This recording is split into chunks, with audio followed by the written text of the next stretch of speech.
तो ये क्रिया हुई और इसका बढ़िया फल मिलेगा जैसी आप चाह करोगे। लेकिन श्री जी की सेवकाई मिल जाए या श्री जी मिल जाए वादा नहीं। मैं ऐसा नहीं कर पाऊंगा, मैं ऐसा नहीं चल पाऊंगा, मैं ऐसे नहीं रह पाऊंगा। किसको लेके बोल रहे हो? उसी बेईमान मन को लेके, उसी शरीर को लेके जो हमारे करोड़ों बार दुर्गति का कारण बने, उनको लेके आप बोल रहे हो। लाडली जी मिलेंगी, नित्य सेवा मिलेगी, कोई खर्चा नहीं, कोई हम साधना की बात नहीं कर रहे।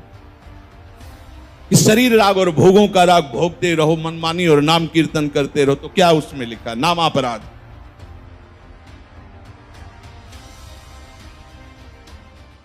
सबसे पहली आवश्यकता है राग त्याग की, जिसे वैराग्य कहते हैं। वैराग्य शब्द से ही हमारे कान खड़े होने लगते हैं। वैराग्य मतलब कोई भयावह बात नहीं, ये मन तुम्हें धोखा दे रहा है। वैराग्य का तात्पर्य है महासुख की यात्रा, राग का तात्पर्य है दुख में नरकों की यात्रा।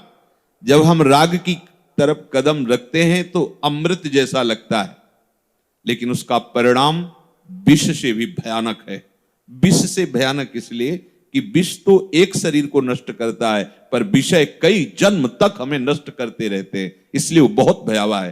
पर वो अमृत जैसा लगता है, और जब हम अध्यात्म में कदम रखते हैं तो विष जैसा लगता है। नींद भी नहीं ठीक से लेने को मिलता इसमें, तो 2 बजे जग जाओ। कैसे कह रहे हैं अच्छे पदार्थ भी मत पाओ, बंद कर दिया बाजार का बंद कर दिया। वो प्रश्न कि डबल रोटी तो अब हम बना नहीं पाते रोज भोजन, तो डबल बेकरी के बिस्कुट तो चल सकते हैं ना, वो अमुक चीज चल। हमारा उद्देश्य आपको परेशान करना नहीं है, परेशानी से मुक्त करना है।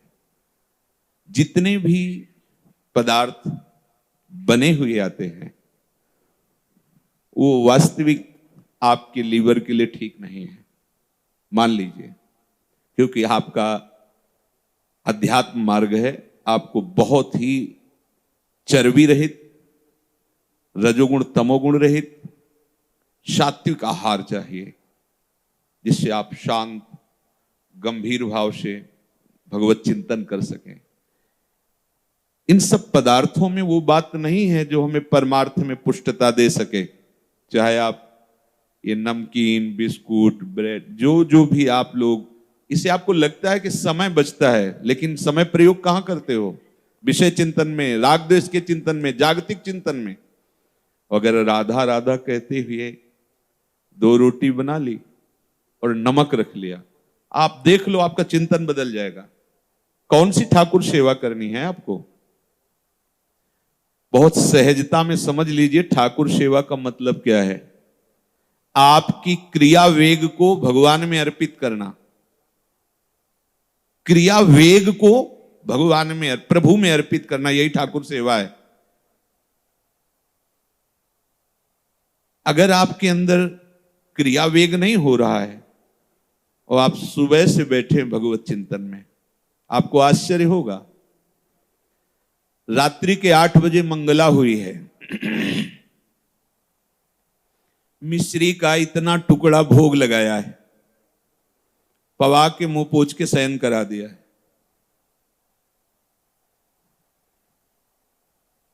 हमारी प्रतिपल सेवा हो रही है, समझना होगा।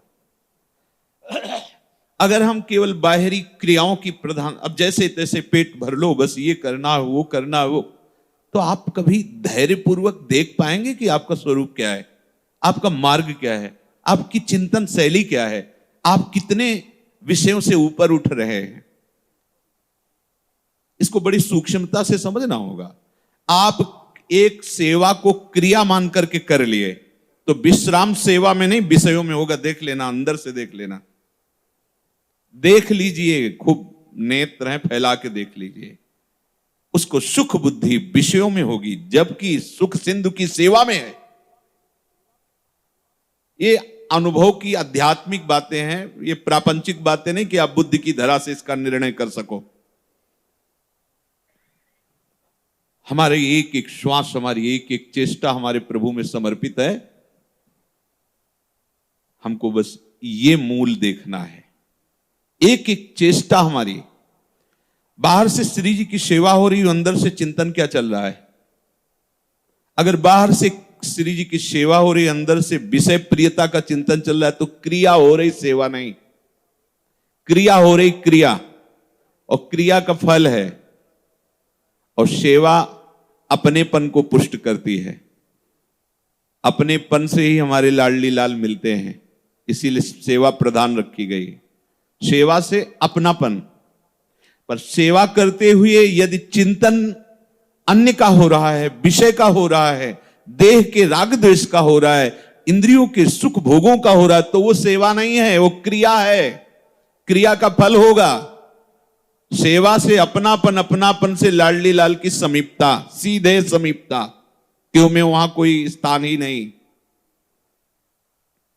इसलिए जिसको ऐसा लगता है कि हमारा समय बचता था हम बाजार की वस्तुएं प्रयोग करके, वो हमारा समय प्रयोग में नहीं आता है। ऐसा समय प्रयोग में नहीं आता है। आप धैर्यपूर्वक, जब आपको 24 घंटे में समय मिले, तब आप सीधे सरल भाव से कोई सब्जी, कोई दाल एक उबाल ली, 4 रोटी बनाई, इनको दिखा दिया, पा लिया। हर समय भजन में डूबो। पोछा लगा रहे हैं तो श्री जी का चिंतन हो रहा, नाम जप। शरीर क्रियान्वित हुए बिना रह नहीं सकता, समझे ना। सूक्ष्म शरीर हर समय चंचल रहता है, क्रियान्वित रहता है। इसलिए महापुरुषों ने क्रिया वेग को परम पवित्र करने के लिए सेवा पद्धति दी है। क्रिया कर रहे हैं तो हमें इनसे प्यार ही हो जाएगा, ऐसा नहीं है।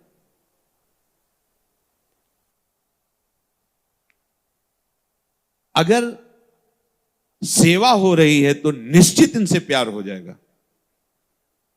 सेवा हो रही तो दूसरे की कोई परवाह नहीं, वचन पर विश्वास रखो, सेव्याधीन हो जाएगा। क्रिया हो रही, बात बदल गई, वही बात बदल गई।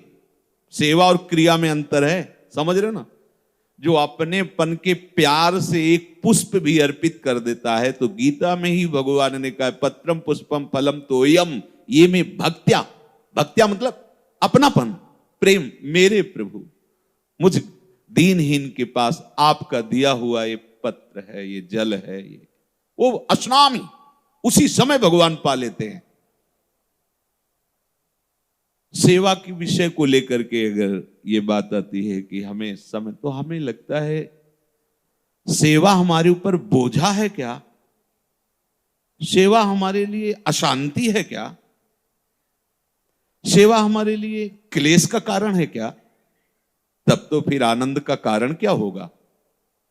अगर गुरु सेवा, भगवत सेवा ये हमारे अशांति क्लेश का कारण हो, तो शांति और आनंद का कारण क्या होगा? इसलिए सुलझना होगा। सही सेवा में पहुंचने के लिए ही ये आदेश होता है। श्री जी को कुछ भोग नहीं चाहिए। चिदानंद बपू हैं, उनको ये दाल रोटी कढ़ी चावल भात ये नहीं चाहिए, मान लीजिए। अब आपके शरीर के पोषण के लिए चाहिए, तो हम प्रसाद भोगता है, इसलिए इनको भोग लगाते हैं। नहीं, दोनों को पाने का ही समय नहीं है। हमारे प्रिया प्रीतम को, अब आपको ऐसा किसी और से बात करेंगे तो उपहास करेगा इस बात को। उनको पाने का ही समय नहीं।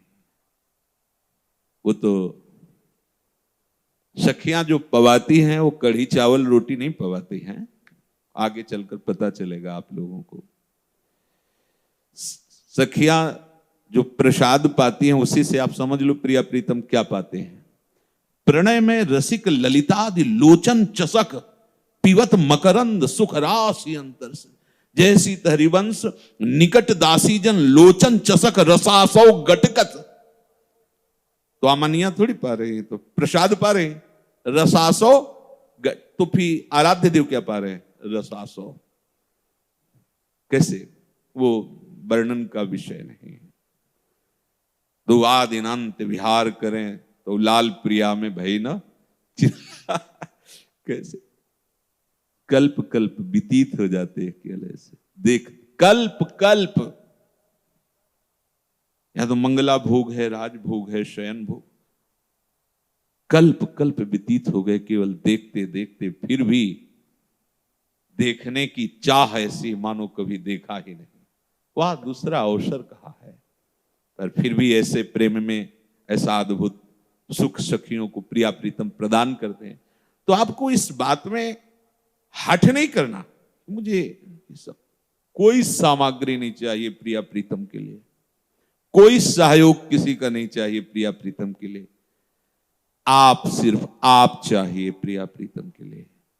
आपने जो अपना मान रखा है वो अर्पित कर दो। उनको जरूरत नहीं है, जिससे तुम्हारी दुर्गति हुई है अन्य अपनापन मानने से, उस अपनापन को इनको समर्पित कर दो और इनको सिर्फ आप चाहिए। किसी के जैसे बहुत अच्छे अच्छे भोग लगते हैं, खूब आभूषण वस्त्र और खूब बहुत सुंदर सब, लेकिन अपनापन शरीर और शरीर के संबंधियों में है तो फल मिलेगा, क्योंकि क्रिया हो रही है, सेवा नहीं। और कुछ नहीं है, एक पत्ता किसी वृंदावन की लता का, एक पुष्प, और वो अंदर का भाव की लाडली किसी योग्य नहीं हूं, आपको क्या दुलार करूं, बस जैसा हूं आप हो गया, निहाल हो जाओगे, इतने में निहाल हो जाओ। बस समझ जाओ केवल बात, हमारी श्री जी को क्या चाहिए आप समझो। श्री जी को रिझाने के लिए क्या चाहिए, सिर्फ आप चाहिए, आप। और यही बात नहीं हो पाती, आप अपने को औरों को दिए हैं पदार्थ वस्तुओं से श्री जी को रिझाना चाहते हैं, तो ये क्रिया हुई और इसका बढ़िया फल मिलेगा जैसी आप चाह करोगे। लेकिन श्री जी की सेवकाई मिल जाए या श्री जी मिल जाए वादा नहीं। और कुछ नहीं है, हम जैसे हैं आपके हैं, जैसे तिनका को वायु जहां चाहे वहां ले जाए, ऐसे लाडली मेरा जीवन मेरे सर्वस्व आप हो। बस लाडली जी मिलेंगी, नित्य सेवा मिलेगी, कोई खर्चा नहीं, कोई हम साधना की बात नहीं कर रहे, मेरी लाडली आपके। नहीं तो श्री जी अकिंचनों को कभी नहीं मिलती। क्या है, जिन्होंने समस्त भोगों से राग त्याग कर दिया, स्नेह संबंधियों से राग त्याग कर दिया, उनको श्री जी कैसे मिलती, क्योंकि उनके पास क्या है। लेकिन जहां कहीं महिमा देखी गई तो अकिंचनों के साथ ही युगल सरकार खेलते पाए गए। इस रहस्य को समझिए। आप इस बात में मत जाइए कि बाजार से बने हुए सुंदर सुंदर पदार्थ हम भोग लगाएंगे तो लाडली जी पाएंगी मुस्कुरा के, क्योंकि उनके पास भोग की कमी है। पहली बात तो आप अंतर की बात समझ लिए, श्री जी पार्थिव पदार्थ पाती ही नहीं है। लगेगा इतने भोग लग रहे हैं, ये कौन सा प्रवचन कर रहे हैं, सबकी अश्रद्धा पैदा कर रहे हैं। नहीं, उसमें जो आपका अपनापन मिला होता है उसी को पाते हैं। तो हमें ये जो भगवत मार्ग मिला है, ये राग त्याग के लिए मिला है। ये छोटी छोटी बातें आपके राग को काटना शुरू कर देंगी। आपको लगता है छोटी बात है, जैसे हम कहते हैं कि आप रज लगाइए, पूरे शरीर में रज लगाइए। जैसे कोई कहता मेरे से होने वाला नहीं, तो आप राग ही तो कर रहे हैं ना। मेरा का तात्पर्य आपने शरीर में इतना ममता रख रखी, कैसे रज, अरे ये जिंदा मुर्दा है, तुम्हें क्या समझ में आ रहा है। जो चैतन्य घन परमात्मा तत्व है उसी से चैतन्य हो रहा है, नहीं मुर्दा टहल रहा है, कुछ नहीं इसमें। आज संसार में ऐसे अज्ञानी बहुत मिलेंगे जो भटका दें, और ऐसे बहुत कम मिलेंगे जो हमारे भ्रम का नाश करके भगवत तत्व में स्थित कर दें। ये जो मूढ़ता त्याग नहीं पाए और अपने को ज्ञानी समझ करके उपदेश करते हैं, उनसे जितनी हानि होती है उपासकों की, उतनी अज्ञानी पुरुषों से भी नहीं होती। क्योंकि अज्ञानी से पता सावधान है कि अज्ञान की चेष्टा, पता है कि ये ठीक बोल रहा है और उसको खुद अनुभव नहीं, अब वो जो बोल रहा है हम स्वीकार कर लेते हैं तो भटकाव हो जाता है। सही मार्ग, अरे ये सब क्या कि ये नहीं खाना, अरे जो सब खाओ पियो मौज मस्त, 4 दिन की जिंदगी। उपदेश देखो, उनको पता है 4 दिन की जिंदगी, इस जिंदगी को मौज से जियो, रो रो के क्लेश अशांति ये नहीं वो, अरे नहीं, भगवान ने दिया ही है इसीलिए। अब ये उपदेश आपको बिल्कुल अभी जम जाएगा। अभी अगर हम उस बात का, अपनी बात का खंडन करके मंडन करें तो जय हो निकल पड़ेगा। वाह, आज सही बात कही, ब्याज भरोसे को है, हटाओ कुछ नहीं, जोई जोई प्यारो करे, मंगाओ, भोग लगाओ, खाओ पियो मौज मस्ती से। हाँ अभी इसका मंडन, अरे बढ़िया, इतना दान करो ये मिलेगा, ऐसा करो वो मिलेगा, वो प्रिया प्रीतम कैसे मिलेंगे भगवान? अब हवा निकल गई, क्योंकि प्रिया प्रीतम से संबंध ही नहीं हुआ अंदर से, तो उसकी बात क्या हो। तो यहां कह रहे हैं कि आज संसार में ऐसे मूढ़ पुरुषों द्वारा ज्यादातर, जिनको स्वयं का अनुभव भगवत तत्व का नहीं है और भगवत भाव का उपदेश करते, उनसे जितना साधकों की हानि होती उतना अज्ञानियों से नहीं होती। डर लगता है आजकल बोलने में, सत्य वस्तु बोल नहीं सकते, किस बात का, क्यों? इस शास्त्रों को जो ये कहते ना कि ये लिखी पड़ी झूठी, कभी भी भगवत साक्षात्कार नहीं हो सकता। शास्त्र अवहेलना करने वाला कभी भी भगवत मार्ग का पथिक नहीं हो सकता, कोई भी हो कहीं भी हो। तस्मात् शास्त्रम प्रमाणम ते कार्याकार्यो, एक एक अक्षर सत्य, एक एक अक्षर। चलो तो उस मार्ग में आपको दिखाई देगा। जहां भी कोई अशांति हुई है तो शास्त्र आज्ञा का उल्लंघन हुआ है, वही अशांति हुई। नहीं, आज तक का अनुभव है, शास्त्र के मार्ग पर चलने वाले को कभी भी कहीं कोई बाधा रोक नहीं सकी। अगर बाधा हुई है तो अपना माना हुआ कोई ना कोई राग जो शास्त्र विरुद्ध आचरण कराता है, वही हमें बाधा पहुंचा है। आज तक का अनुभव है, शास्त्र विरुद्ध आचरण ही हमारी अशांति, क्लेश और प्रपंच का कारण बना है। शास्त्र के अनुसार चलने पर कभी कोई बाधा स्पर्श ही नहीं कर सकती, चाहे जो युग हो। भगवत प्राप्ति युग के कारण थोड़ी होती है, भगवत प्राप्ति का मार्ग चारों युग में समान भाव से है। कोई भी किसी भी युग में अगर शरीर और शरीर के भोगों से राग करके भगवत प्राप्ति का विधान कहीं वर्णन किया हो तो बता देना। चाहे जहां हो, नाम रूप लीला धाम, चाहे ध्यान करो, चाहे कीर्तन करो, चाहे उसके लिए कोई सेवा पद्धति से सेवा करो, वो शरीर राग, शरीर के भोग राग, शरीर के संबंधियों के राग के त्याग के बाद ही वो होता है जिससे भगवत प्राप्ति होती। किसी युग में कुछ भी नाम कीर्तन ऐसे समझते हो क्या कि शरीर राग और भोगों का राग भोगते रहो मनमानी और नाम कीर्तन करते रहो, तो क्या उसमें लिखा नाम अपराध? ऐसे थोड़ी है। राग त्याग के बिना आज तक किसी को भी अनुराग हो सका हो तो आप हमें बताइए। दोस्तों, कथा पर आपका क्या राय है कमेंट्स करें, साथ ही में लाइक और चैनल को सब्सक्राइब करें। फिर मिलेंगे एक नई कथा के साथ। नमस्कार दोस्तों।